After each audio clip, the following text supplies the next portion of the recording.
Assalamualaikum warahmatullahi wabarakatuh. Perkenalkan, nama saya Nurul Imam Solehah, kelas reguler pagi, jurusan Komputerisasi Akuntansi, NIM 22021500. Saya membuat video ini bertujuan untuk memenuhi proyek ulangan akhir semester etika bisnis dan profesi. Dan yang akan dibahas di sini adalah mengenai penerapan etika bisnis dalam perusahaan. Sebelum itu, saya akan terlebih dahulu menerangkan sekilas mengenai landasan teori etika bisnis. Jadi, etika bisnis adalah prinsip dan standar yang memandu perilaku di dunia bisnis. Penerapan etika bisnis yang baik mencakup transparansi, tanggung jawab sosial, keadilan, dan kepedulian terhadap semua pemangku kepentingan. Berikut teori utama yang mendukung penerapan etika bisnis. Teori pemangku kepentingan atau stakeholder theory. Teori ini menekankan bahwa perusahaan harus mempertimbangkan kepentingan bukan hanya sekedar pemegang saham, tetapi termasuk karyawan, pelanggan, pemasok, dan masyarakat umum. Berlanjut ke prinsip-prinsip etika bisnis. Prinsip etika bisnis terdapat 4 macam, yaitu kejujuran. Kejujuran di sini bermaksud untuk memastikan semua tindakan dan komunikasi dalam perusahaan dilakukan dengan jujur. Kedua, tanggung jawab. Perusahaan harus bertanggung jawab atas dampak dari semua aktivitasnya. Lalu, keadilan. Memperlakukan semua pemangku kepentingan dengan adil dan tanpa diskriminasi. Dan terakhir ada kepedulian. Perusahaan harus menunjukkan perhatian terhadap kesejahteraan karyawan dan masyarakat sekitarnya. Cara penerapan etika bisnis. Pertama, penegakan kebijakan anti korupsi yang jelas dan tegas.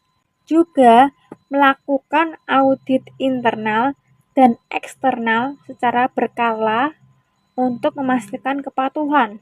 Kedua, pelatihan dan edukasi etika untuk semua karyawan dan manajemen, serta menyediakan panduan etika yang jelas dan mudah diakses. Ketiga, mekanisme pelaporan pelanggaran.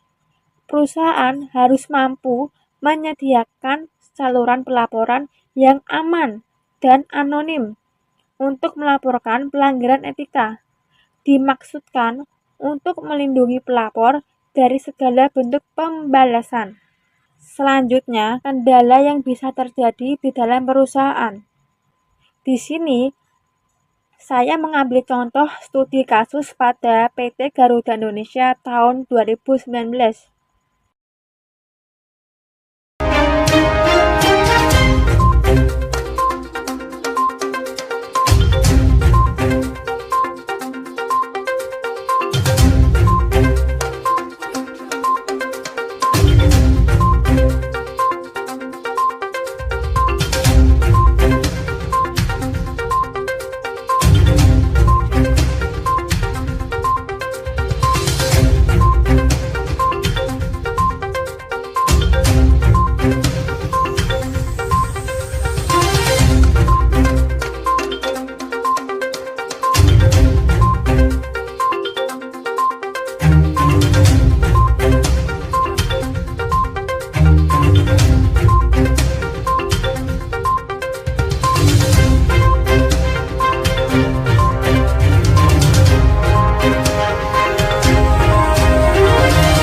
Atas permasalahan tersebut, muncullah dampak bagi perusahaan, yaitu berhasil merusak reputasi Garuda Indonesia sebagai maskapai nasional yang sebelumnya dihormati, serta kepercayaan pemangku kepentingan, termasuk pelanggan, investor, dan pemerintah terhadap manajemen Garuda Indonesia menurun drastis.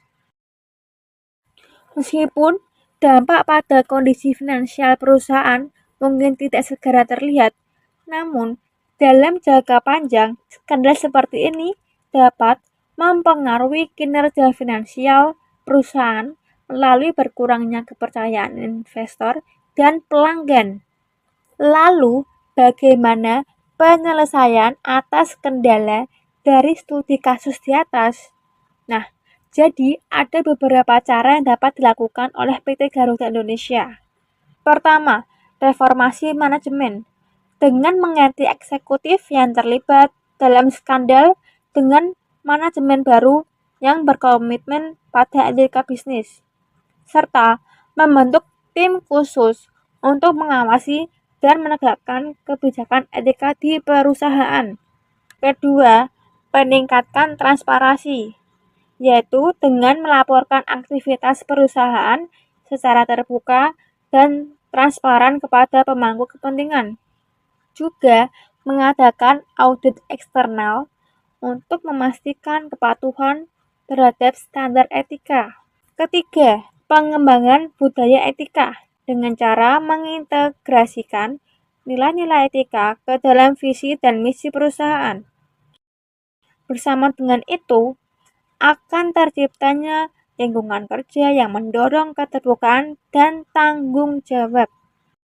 Kesimpulan yang dapat diringkas dari kasus tersebut adalah ternyata penerapan etika bisnis yang kuat sangat penting untuk menjaga reputasi dan kepercayaan publik terhadap perusahaan. Kasus PT Garuda Indonesia pada tahun 2019 telah menunjukkan bahwa pelanggaran etika dapat merusak reputasi dan mengurangi kepercayaan pemangku kepentingan.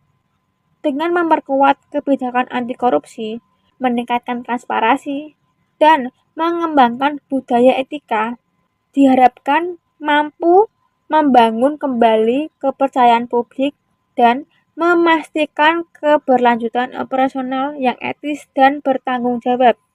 Saya berharap materi yang saya sampaikan dapat berguna dan bermanfaat. Saya mohon maaf jika ada kesalahan dalam penyampaian materi. Terima kasih. Wassalamualaikum warahmatullahi wabarakatuh.